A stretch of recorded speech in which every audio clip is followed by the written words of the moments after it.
Handamayam Buddhasa, sorry, Handamayam Bituting Karumase, Yoso Bhagavatam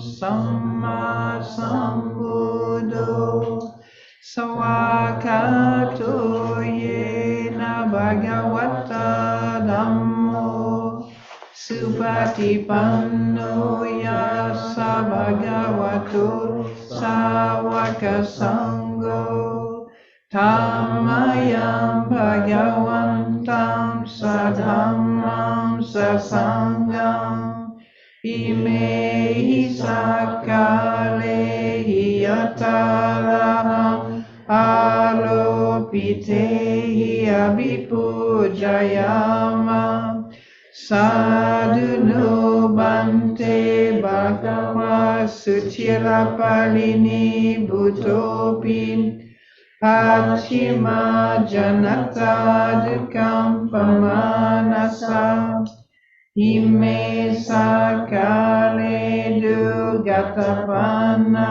Karabhute Patigan Hatu, Amhakandi Garata Hitaya Sukaya, Araham Samma Sambuddho Bhagavan, Buddham Bhagavantam Abhivatemi, Swakato Bhagavata Dhammo Dhamma Namasami, Supatipanno Bhagavato Sawaka Sangho Sangha Namami. Handamaya Buddhasa Bhagavato Pubhavaganamakaraṁ Karumase, Namo Tassa Bhagavato Arahato Samma Sambuddhassa, Namo Tassa Bhagavato Arahato Samma Sambuddhassa, Namo Tassa Bhagavato Arahato Samma Sambuddhassa. And we can do the chanting on the 40 something, I think.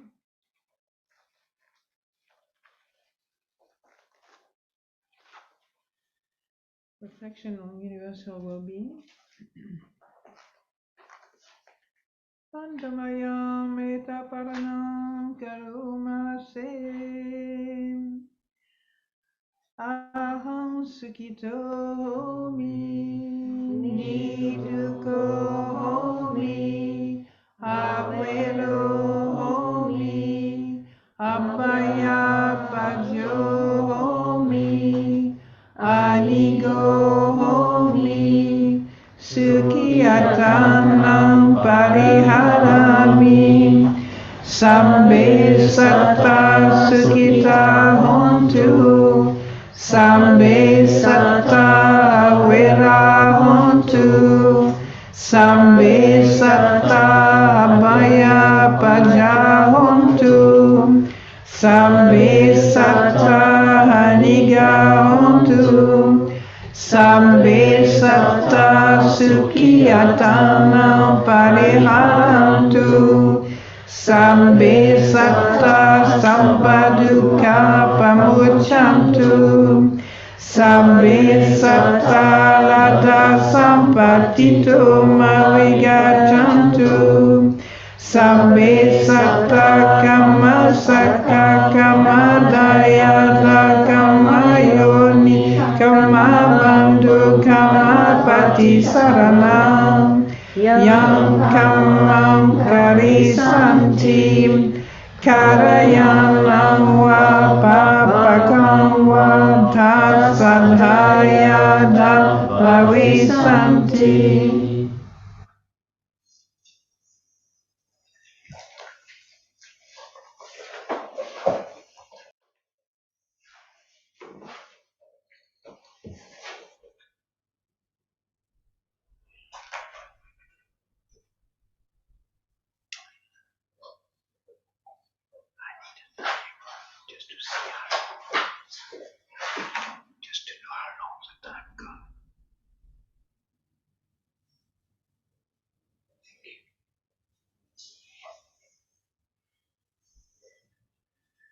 So, we sit in meditation. Oh, you want to switch? Introduce my precepts, please. Yeah. Sorry.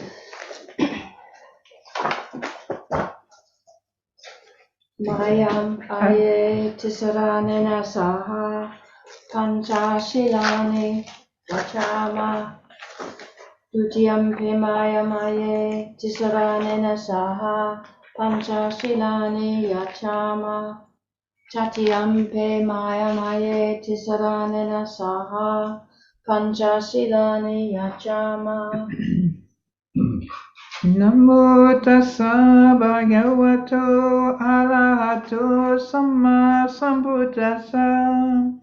Namo tassa bhagavato arahato samma sambuddhassa. Namo tassa bhagavato arahato samma sambuddhassa. Namo tassa bhagavato arahato samma sambuddhassa. Namo tassa bhagavato arahato samma sambuddhassa. Namo tassa bhagavato arahato samma sambuddhassa. Buddham saranam gacchami. Buddham saranam gacchami. Dhammam saranam gacchami. Dhammam saranam gacchami. Sangham saranam gacchami. Sangham saranam gacchami. Dutiyampi buddham saranam gacchami. Dutiyampi buddham saranam gacchami. Dutiyampi dhammam saranam gacchami. Dutiyampi dhammam saranam gacchami. Dutiyampi sangham saranam gacchami. Dutiyampi sangham saranam gacchami. Tatiyampi buddham saranam gacchami. Tatiyampi buddham saranam gacchami. Tatiyampi dhammam saranam gacchami. Tatiyampi dhammam saranam gacchami. Tatiyampi sangham saranam gacchami. Tatiyampi sangham saranam gacchami. Tisaranagamani twitam. Namaye. Okay, now we do the 5 precepts. Panatipata veratmani sikapadam samadhiyami. Panatipata veramani sikapadam samadhiyami. I undertake the precept to refrain from taking the life of any living creatures. I undertake the precept to refrain from taking the life of any living creatures. Adinadana veratmani sikapadam samadhiyami. Adinadana veramani sikapadam samadhiyami. I undertake the precept to refrain from taking that which is not given. I undertake the precept to refrain from taking that which is not given. Kamesu michachara veratmani sikapadam samadhiyami. Kamesu michachara veramani sikapadam samadhiyami. I undertake the precept to refrain from sexual misconduct. I undertake the precept to refrain from sexual misconduct. Musawada veratmani sikapadam samadhiyami. Musawada veramani sikapadam samadhiyami. I undertake the precept to refrain from lying. I undertake the precept to refrain from lying. Surameraya majappamadatana veratmani sikapadam samadhiyami. Surameraya macha pamadatana veramani sikapadam samadhiyami. I undertake the precept to refrain from consuming intoxicating drinks and drugs which leads to carelessness. I undertake the precept to refrain from consuming intoxicating drink and drugs which lead to carelessness. Imani pancha sikapadani silena sugatinyanti silena boga sampada silena nibutinyanti tasama silom visotaye. Sadhu, sadhu, sadhu.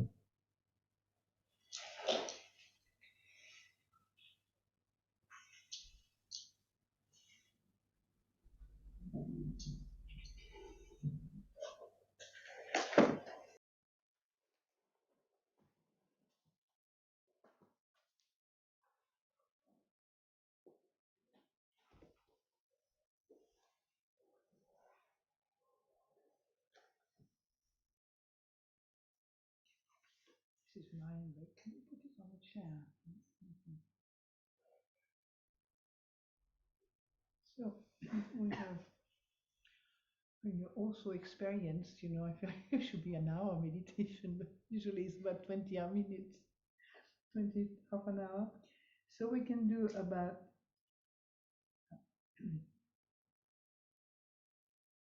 yeah, just over maybe 40 minutes. Yeah. So sit comfortably with your back upright.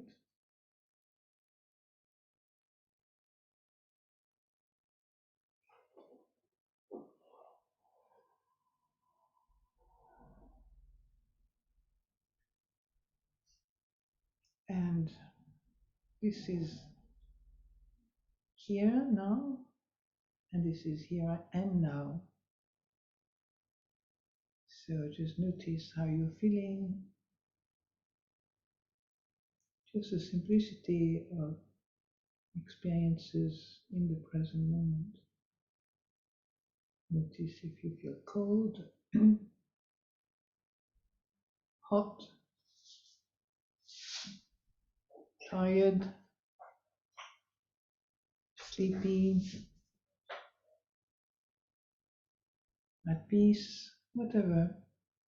You don't need to even name things anymore. You just notice the feelings, the sensations.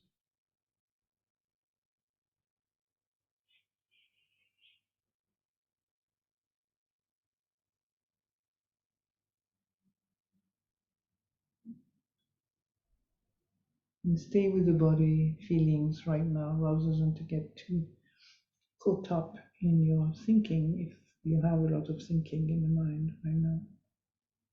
Just go through the body and feeling what's happening.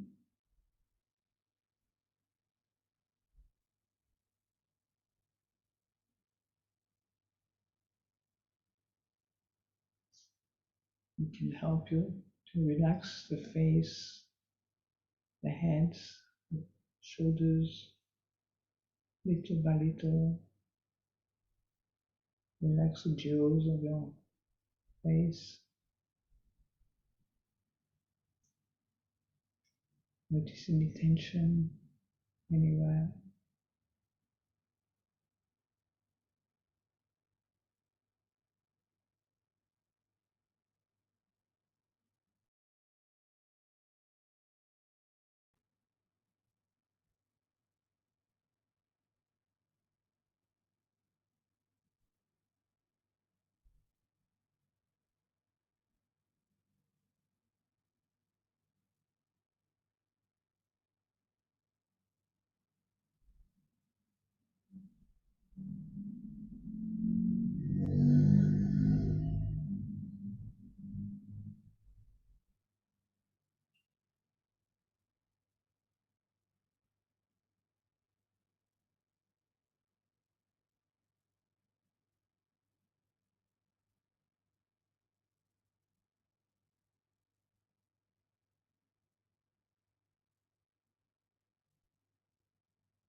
As you breathe in and out gently, don't forget to receive whatever experience you are aware of with a friendly approach.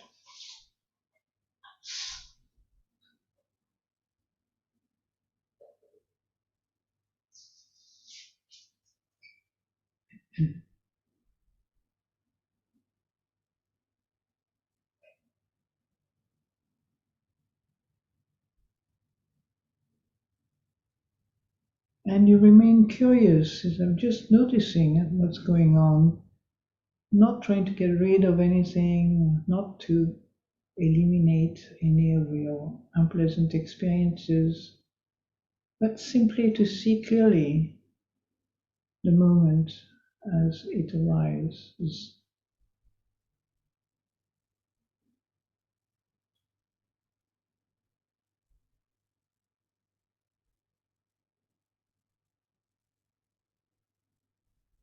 So you can see clearly the arising of whatever you are conscious of, and you can also see the very important moment in your practice is the ending of the arising. Sometimes we don't pay too much attention to that particular event. When things move, like arise and pass away, we know that, but are we really witnessing it with mindfulness, awareness, and consciousness?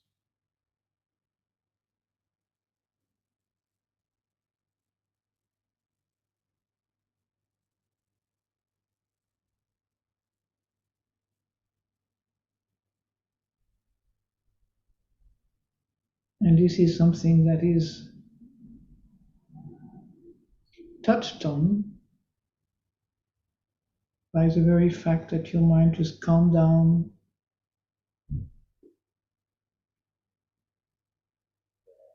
Many endless preoccupations we have just don't have much to stand on. You can begin to see the lightness of your body as you stop thinking constantly about things, or the way of lightening the weight of what we carry around a lot through the day and night sometimes.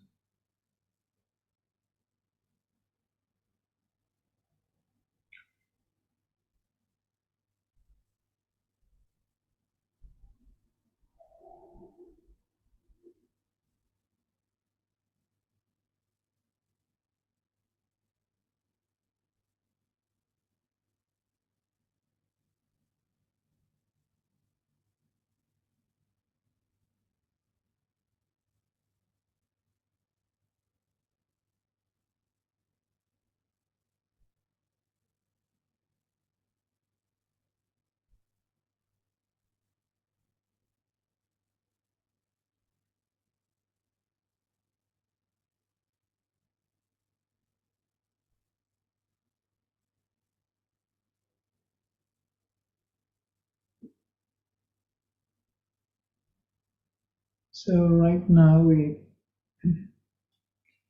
establish our sense of presence, awareness in the being with the present moment. And you notice when we relax in the present moment,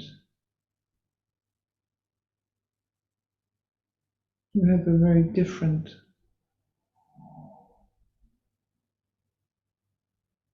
feeling in ourselves.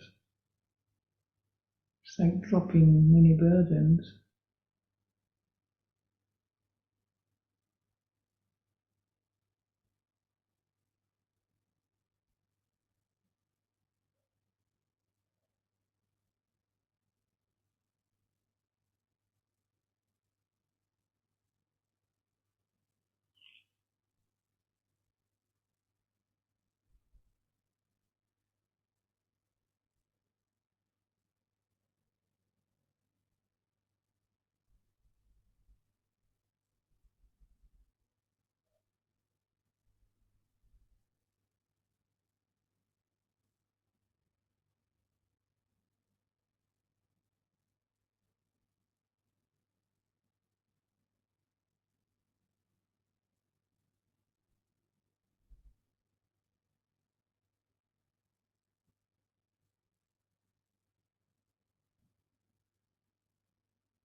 So you can stretch your legs, stretch your body, make sure you let things relax, moving the body around a bit.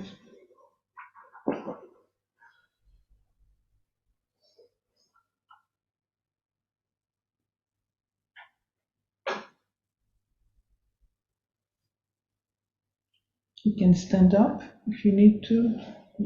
Moving, changing posture helps the mind also to connect with this deep stillness.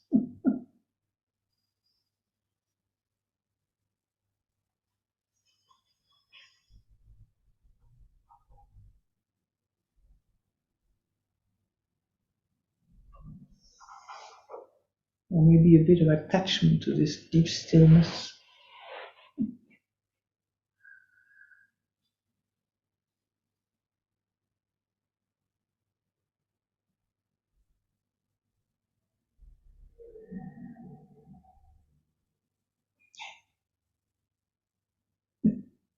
It's amazing how meditation, especially when you're more experienced, you really benefit from it. Everybody's changed. All of you have a completely different feeling about how you're feeling right now. It's lovely, isn't it? Even when things are not particularly pleasant to look at and watch at, it's like a real, like a medicine for, letting go of stuff we don't need to hold on to. Yeah. So, well, make sure that I don't lose time with you.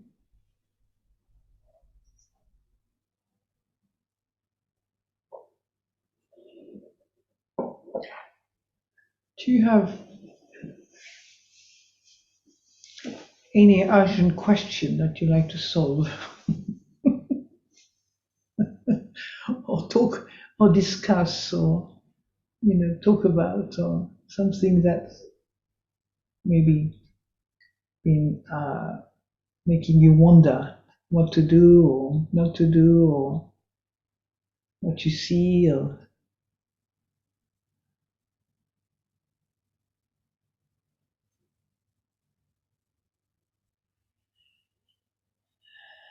is there any particular topic that would be interested? Since all of you are quite experienced, and I know you're not maybe all of you in this room here. We've got quite a few teachers in this room here, so you don't want to start them on day one of your meditation. They've been doing it for over maybe 20, 30 years practice. But I'm glad to see all of you on Zoom. It's an interesting, yeah.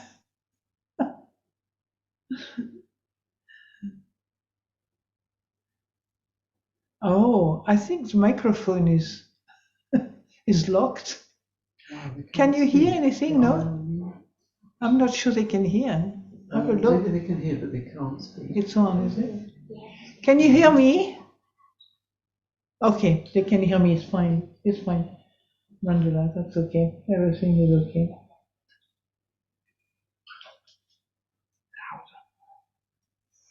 If you don't mind, it is one of those topics. I am following a couple of people who are inclined towards Buddhism, but they are depressed and they are thinking of suicide all the time.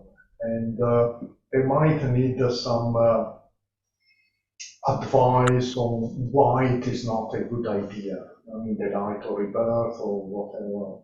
Do you know, I will ask you to talk about the beginning of the text, because I realized the program I had my ears on were actually shut.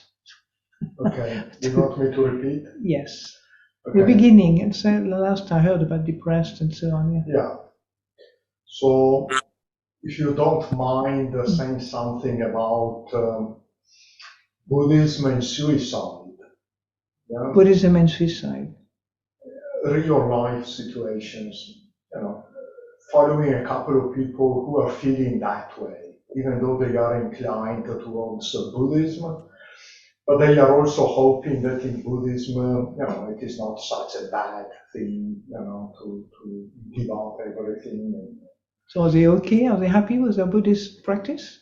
No, they are Buddhist in their mind. But Oh, right.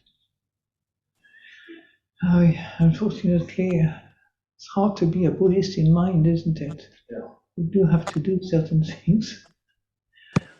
Do you know, I found not particularly, for me, to speak in a kind of,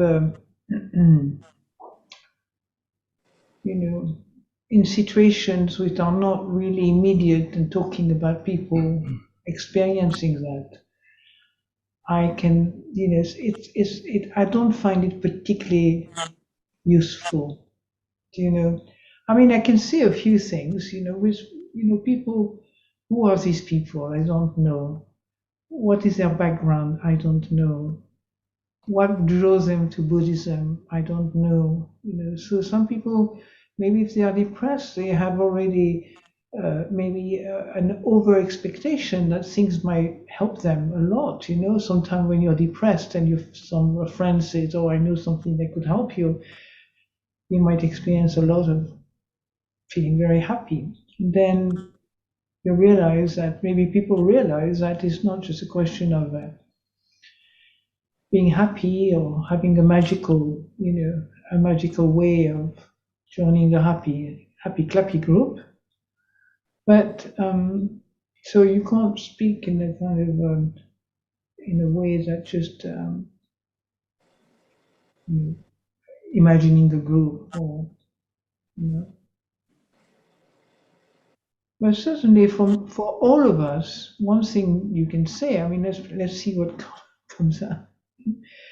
For many people, maybe you can start sort of making them understand that things are not stable or solid in the way that they feel oppressed by something. When you feel oppressed, you have to, naturally, you imagine, you feel, you imagine, you think that you're going perhaps to never be able to get out of this state of mind. And Buddhism is, is really a wonderful teaching where you can begin to see very directly and note and understand directly by yourself. You can see that it is possible to look at mind, and the mind in Buddhism has to do with not just thinking. In Buddhism, the mind is actually what we call the khandhas of, or what we are made of. We are made of a body, and then feelings, and then perception, and then mental construction or thoughts, and then sense consciousness, the sense door, the ears, eyes, nose, tongue, body, mind, etc. Yeah. And so for these people, they will need to have enough interest to find this out, because a lot of the time we live with this with this aspect of our human life, and we don't realize that we are run by these things. What we are looking in meditation, we are looking at the body, and then the mind is all the other four, the feelings, the perception, the conceptual mind, and then the sense doors. Now, this is a very simple list of things. We may think, I don't believe it, or you believe it. You don't have to believe or disbelieve anything. It's just the Buddha is giving us his discovery. That's all. He has discovered that, and he's passed it on. He's passing this on to mankind, and 2,500 years later, it's still interesting for people because it's something that's so immediate to us and so possible and so doable and recognizable. You can see it, you can know it, you can appreciate the truth that the Buddha is pointing out to us, you know. So this is something that one needs to consider carefully. You are made of those 5 things, and they run your life. But there is also the knowing and the awareness of all this. Do you understand? There's also the knowing that I'm thinking, and the knowing that I have a body, the knowing I have perception. Sometimes they're totally wrong, sometimes they are right, sometimes they're completely confused, they come blah, blah, blah. You know, the perception, what you project as an image outside there about everything, from tree to rats to people to whatever. Cats, dogs. I think the cats really love you very much, but they have no idea even who you are, you know. We're living with cats at Amaravati, so I know that, you know, you project all your love to them and all your sort of sweetness and so on, you know, but really, I know one cat, when I call this cat to my, you know, say, come, you know, he just sit down and start cleaning himself immediately. So we have a lot of suffering that comes from projecting the wrong things, you know.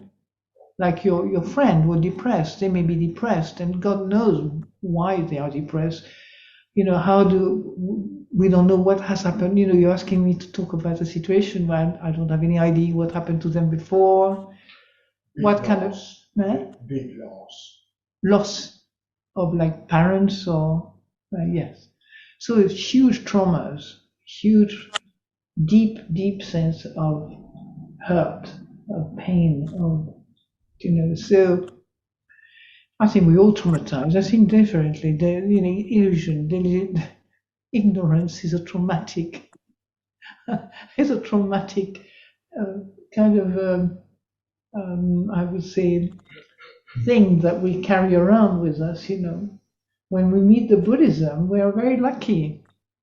We suddenly have a chance to be de-traumatized, if I can call it like this.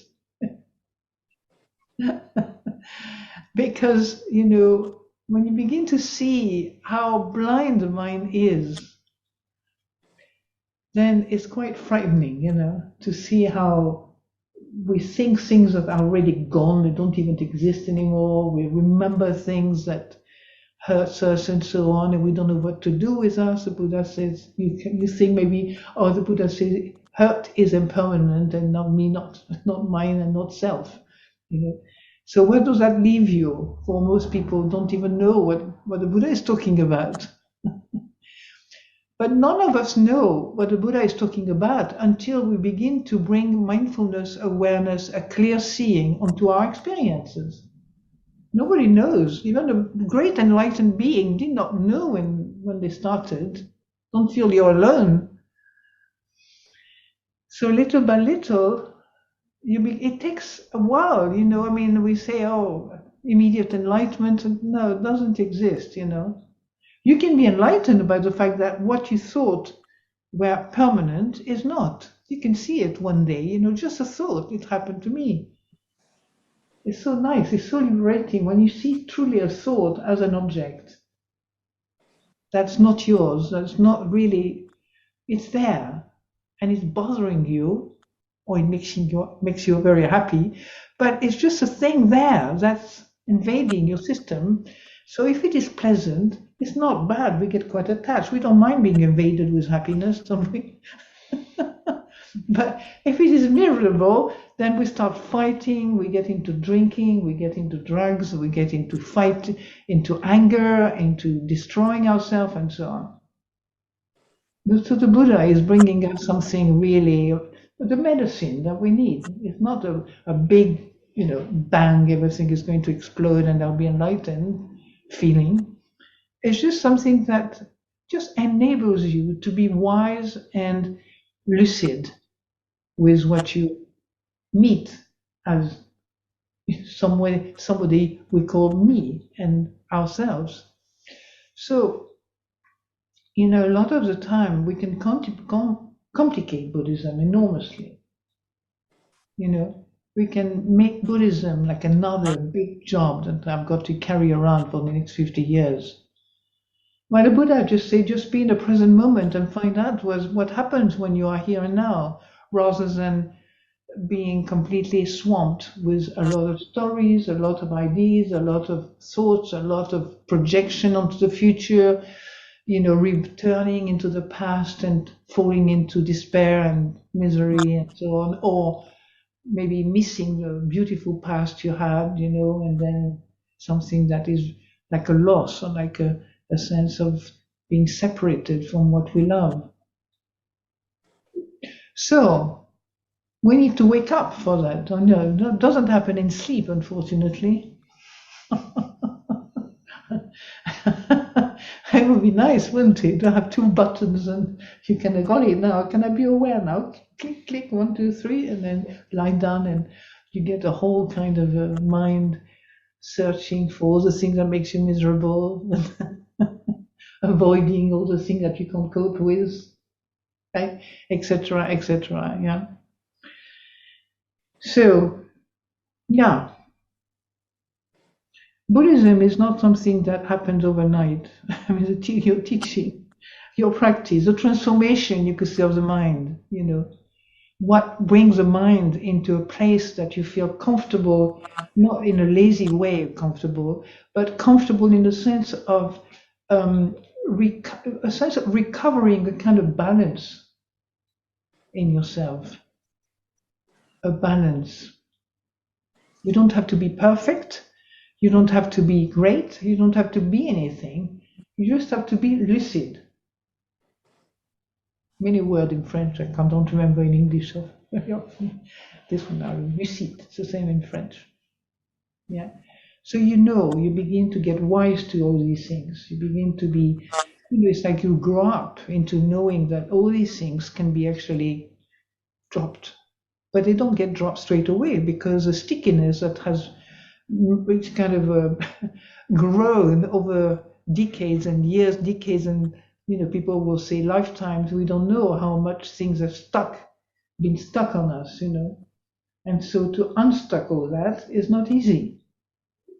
We want, oh God, I don't know, I know that, and you can shake your hands to kind of push it away, but it doesn't go.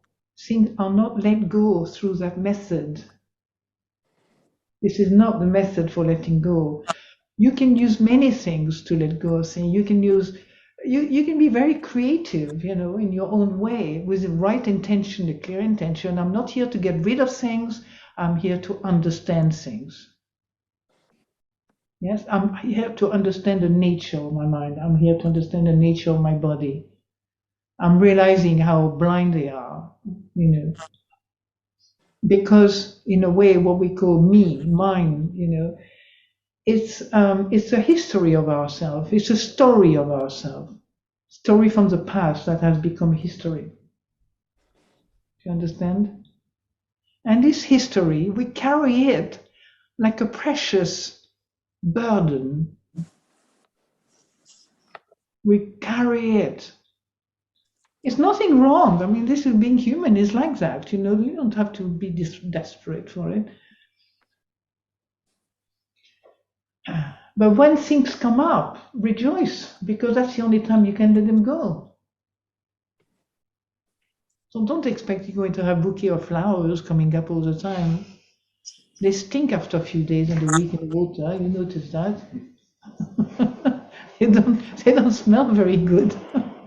And it's the same thing for everything we love. At some point, after a while, what we seek to be happy is also impermanent and also has a period of wonderful, not so wonderful, and I can't stand it. And this whole kind of, the whole kind of journey through the ups and the downs. Yeah. All humans are like that. We share this with every human being. Not just a human, with bats, with rats, dogs, cats, and all the animals that I would like to remember, but I don't at the moment. Little worms, I'm sure they have a happy moment when they find some food and then drop into misery when they feel hungry and they can't find anything, for example. So we share this with all living beings in a way, except as humans, we have the capacity through the consciousness and the seeing mind, the seeing quality of the mind, the vision of our life, we can actually begin to learn to follow by following this magnificent teaching of the Buddha, which is very simple and very direct, but now we realize we have to do it. I mean, we have to do it by this. If you're not interested in this path, it's very difficult to, to really see the good result in your practice. But being interested in the path doesn't mean you become obsessed and you become completely lost in it and completely, because you can go into a lot, you can fall into a lot of unskillful things, of not being successful, getting it right, your hopeless case, you'll never be a Buddhist really because you're so bad. That's what the Buddha is waiting for you, to show the badness so you can actually let it go. He's not waiting for you to bring out, the saints and the holy beings that you are, or you have been in the past, maybe. He's not waiting for that, the Buddha. He's not teaching to the great beings, they don't need his teaching, those who are enlightened already. So he's not expecting you to kind of bring up, what can I do about me? And you're already liberated. But the people like that, they usually don't ask questions like that. They don't need to. They finish with the questions and the doubts and so on.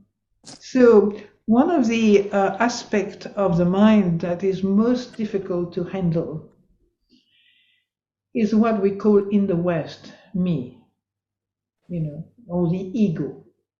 And the ego has, or atta in Pali, anatta, no self, atta.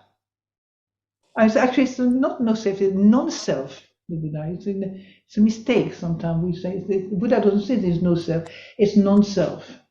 It doesn't belong to you. It's not yours, not mine. So one of the things that, our mind is filled up with a lot of unseen energy. What I mean by this, nothing too special. Very often we are averse to something, but we don't know it. Very often we may love something, but we don't even know it. Right? This is called the story of the second noble truth. We have the suffering, right? That's well known in Buddhism. How the Buddha brings some light and understanding to what human beings call suffering. But sometimes this suffering is brought to a level that we know, which like, my leg hurt because I have a disease, or, somebody hurt me because they didn't like me and they abused me, or they were not kind, or whatever, But actually what the Buddha is also talking mostly is the ignorance of our mind, not knowing the Dhamma, not knowing what the Buddha discovered. And the Buddha doesn't ask us to go into a complicated kind of study of his teaching. He doesn't ask us to do this, He's just saying, do the practice, do what I have used for myself, do what has been successful in the sense of seeing clearly that there is a letting go, transformation of the heart to do, by doing good, refraining from doing evil. He says it very clearly, and purify your heart. That's in 3 words, not 3 words, 3 little sentences, He gives us the whole teaching. Do good, refrain from doing evil, and purify your heart. So to go back, sometimes we do we get confused about the practice, so we think we are doing good, but actually we're increasing the self-hatred we have about ourselves. You notice that? I'm not saying you personally, but just in general. How much we become a Buddhist, we're so delighted to be a Buddhist, and suddenly we turn into this horrible person that does everything wrong.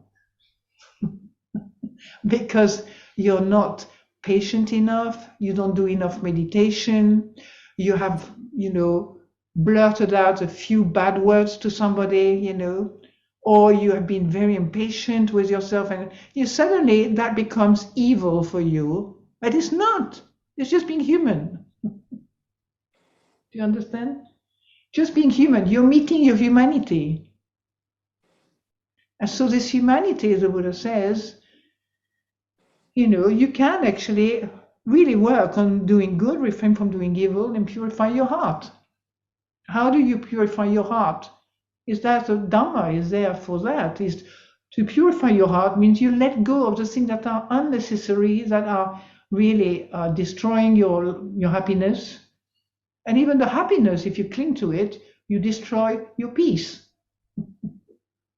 And in a way, the Buddha doesn't say the path is to be happy, but to bring that sense of peace, which is not just having everything quiet. It's a peace of understanding. Yeah?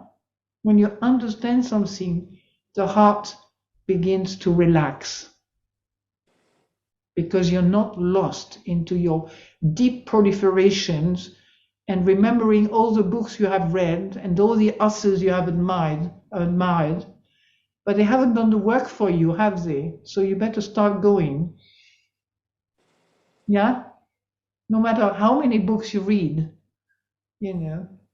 it's doing applying the teaching in your daily life in small ways. You don't have to be overloaded with work, I'm doing Buddhism, quote unquote. You just, for one day, just notice, for example, one particular thing. How many times you're depressed, and it comes and goes. You begin to see that at the moment, maybe by being more attentive and focused on that particular, point, you begin to see more clearly maybe that things are truly impermanent, changing. But you can see how much it brings, and it needs attention. So when things go well, we don't bother with that attention, that consciousness, that, we forget. They're just comfortable. Things are right. My cat hasn't peed on the carpet today.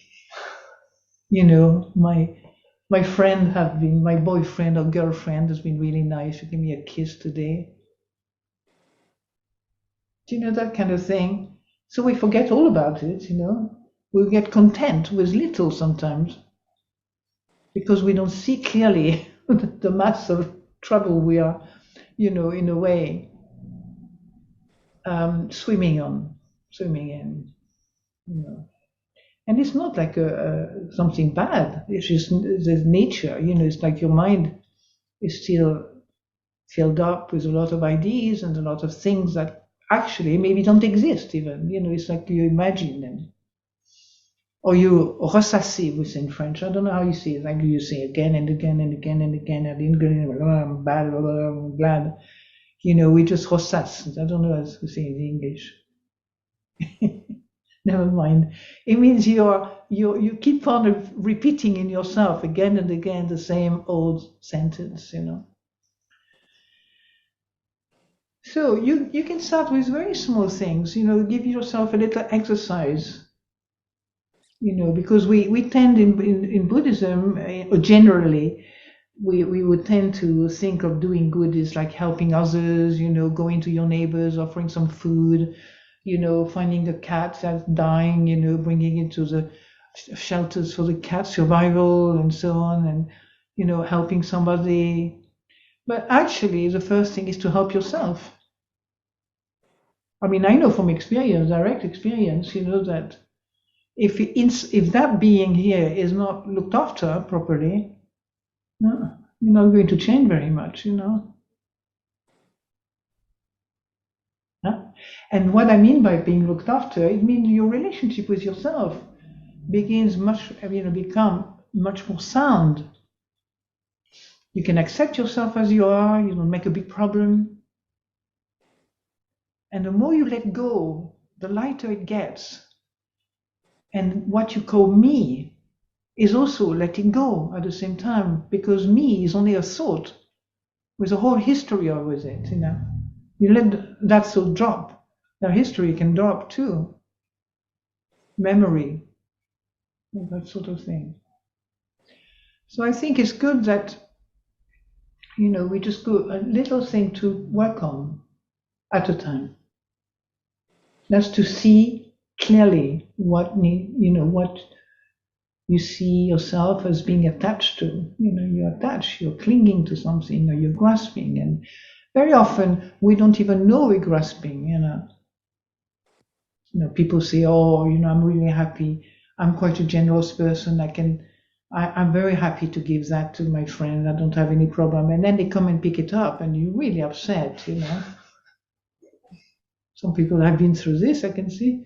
You know, you get really annoyed because really you said you wanted to give it, but you hadn't completely, fully looked at all the parts of you that really wanted to give it away. So the Buddhist part was really kind of, oh yes, I want to be generous and kind and so on.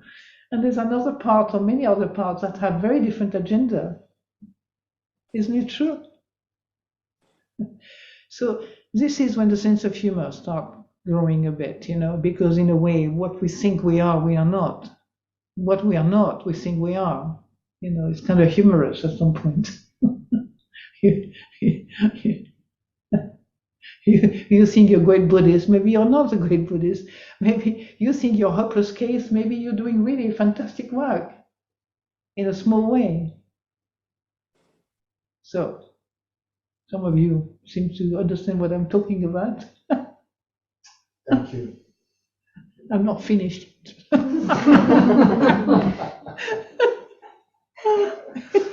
Almost finished. Actually, time is slow now, I don't know why. Yeah, like 10 minutes. So do you have any question about what I've just... Are there any questions in chat at all? No, nothing's come up. Anybody in the chat asking any question? Okay.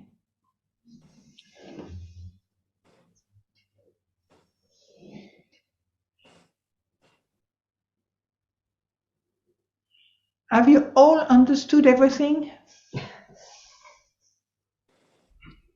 I don't get a lot of nodding.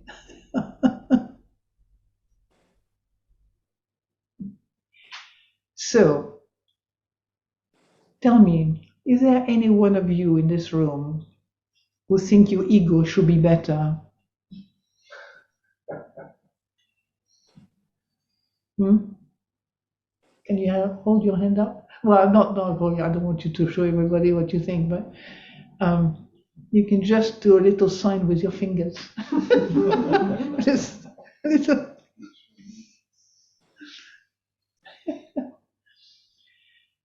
So, to finish, before we stop this session, I just want you to understand maybe a bit better what you call me. Yeah? Me and mine, because we have this in the teaching all the time, me and mine, not me, not mine, etc., etc. Yeah? We hear about this a lot. But the actual knowledge of me and mine and the nature of me and mine, we often think we know because intellectually it's very understandable. You know, it's not me, not mine, doesn't belong to me, doesn't belong to, etc., etc. But even though it's not me, not mine, are there anyone here who do not react to the idea that your ego is awful or maybe wonderful, whatever you want to call it, you know, but you create somebody there that is, again, this very solid, substantial me, you know. And let's face it, we are all very special in the sense that none of us resemble anybody else. And I think I've read somewhere that actually is true. Nothing is like anyone here or anywhere else, you know. So we are very, in a way, unique specimen of ourselves. But what happened is that this identification we have with these thoughts that we call me, right? We often don't know how to let them go. The first step is this wrong step, I would say, as the habitual step that we have developed over years and years and years, is that something is not right, push it away. Push it away. That's how we've been taught. I mean, it's not nobody's fault. It's nobody, responsibility. So sometimes it's our education has been like that, from especially in the West. I don't know in the East, but in the West, we're very, very good at getting rid of the thing we don't want. There's a philosophy of getting rid of things we don't want is a major part of our society. It's interesting when I read the news, I can see how people are caught up in that kind of duality, the mind that's dualistic. This is bad, this is good. I want, I don't want. This is awful. This is etc. etc. I'm wrong, I'm right. This is, a mistake. I mean, a mistake in the sense it's not seeing clearly the way it is. Nothing is good or bad, in an ultimate way, because they're changing, they're constantly changing. But we hold on to them through a habit. We hold on to things through habit. So people, I was saying to some people tonight, about something that really interested me more particularly, which is, something that I received from the teaching of Ajahn Sumedho. It's the habitual tendency to think that I am in charge of myself. Yeah? And because I'm in charge of myself, then things should be right, shouldn't they? Shouldn't they? Why are they wrong, quote unquote? Right? Why are they not absolutely perfect? I'm in charge. So as long as you think you're in charge of yourself, then you are open to trouble. Because many things are taking charge of you, not just what you think. Many things are taking charge, are actually influencing you in the background of your life, many things. We know, I'm talking from experience myself, how. And so, when we think about the self, when the Buddha say non-self, it means it's not something that is stuck in time and space. It's not, your experiences are constantly changing, are constantly moving on, are constantly transforming themselves in something different than something others. Yet, you notice very often we don't have what it takes to follow that, that changing, the capacity to let go and to change and to see things clearly again, but that each moment is different, each moment is another picture. Yet each moment for many of us becomes really solid, substantial, me, mine, future, past, and so on. So we are completely inundated with complexities. Because really, the only, you could say, the only way you can take charge of yourself is through the Dhamma, through seeing that things are changing, things are unsatisfactory. I don't think we need to convince anybody there. We've seen how unsatisfactory life can be, even at its best. It's like normal, but how many people will go into deep depression because of that, not knowing what dukkha is about. Dukkha is sometimes translated as stress. Sometimes it's translated as that which is difficult to bear. I like this different kind of translation. They are interesting aspects of the mind, of how we view our life. So, I don't want to think you have to love your ego to bits, what you think of yourself. But you have to realize that by saying you love your ego, it means you stop, how can I say, shaking it in all directions so you can't see nothing. You can't see anything because you're constantly criticizing it, accusing it of all your misery. You're creating a lot of things out of this ego when you don't know that's not yours, because you think you're still in charge, or at least part of you thinks you're in charge. So it's very important to see, to practice. The practice is really to bring you back to the now. Now is not a magic space, a place. Now is a reality.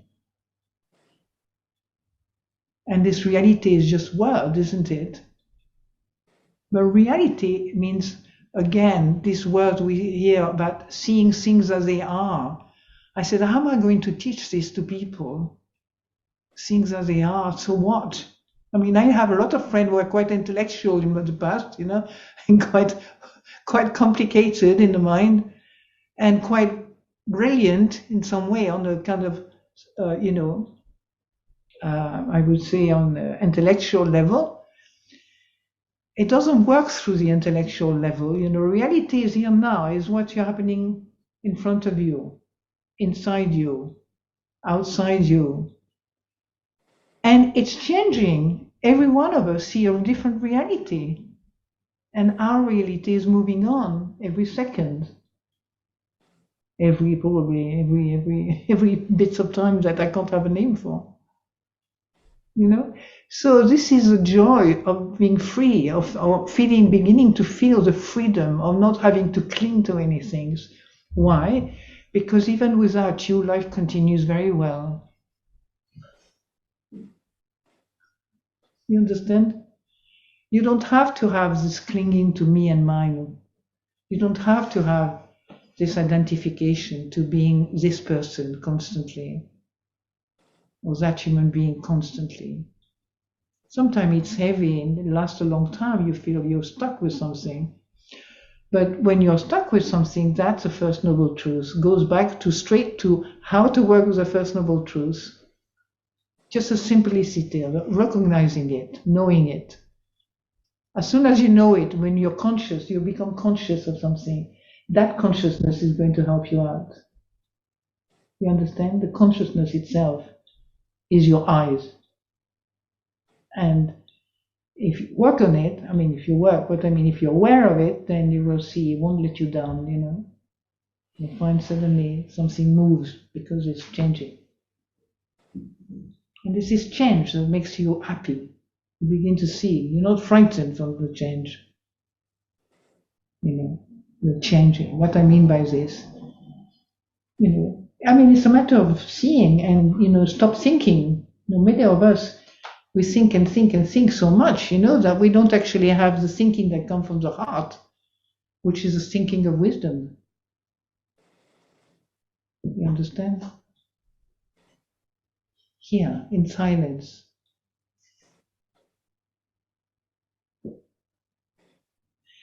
Thank you. So, I think we can, oh my God, yeah, thank you.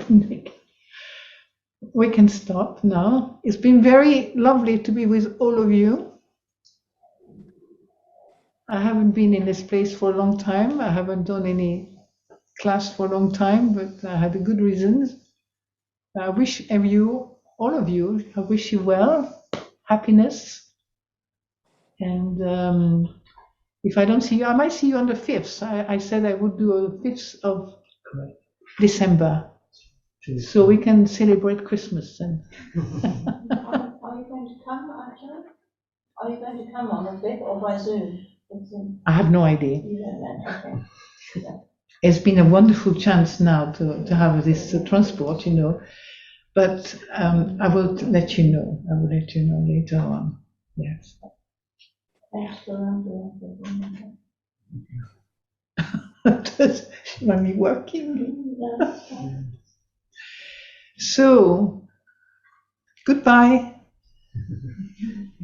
Hi, Ajahn. Thank you so much. We can do a little last chant. Yeah? Thank you. Closing homage. Sorry, what do you want? Closing homage. Closing homage. Of course we can do closing homage. Yes? You see, I'm retired. I don't remember all these structures and all this, But fortunately, I still remember the chant, you know. But Page 28. so, what's my book? Thank you. So this is something at the end of each session. Is a quick way of closing our age. Okay. Page 28. You have the Page 28. on page 28. Okay. So I think I know them. Sometimes when you how can you say, when you're a bit anxious, you know, you think you know them, but this anxiety, I was talking to you, what's behind you? You know, this anxiety can actually, even after 40 years, you suddenly miss a word or something. It's very strange. So good to know these things, isn't it? So Araham Samma Sambuddho Bhagavan Buddham Bhagavantam Abhivademi Sawakato. Oh, I told you. Sawakato Bhagavata Dhammo Dhammam Namasami Supatipanno Bhagavata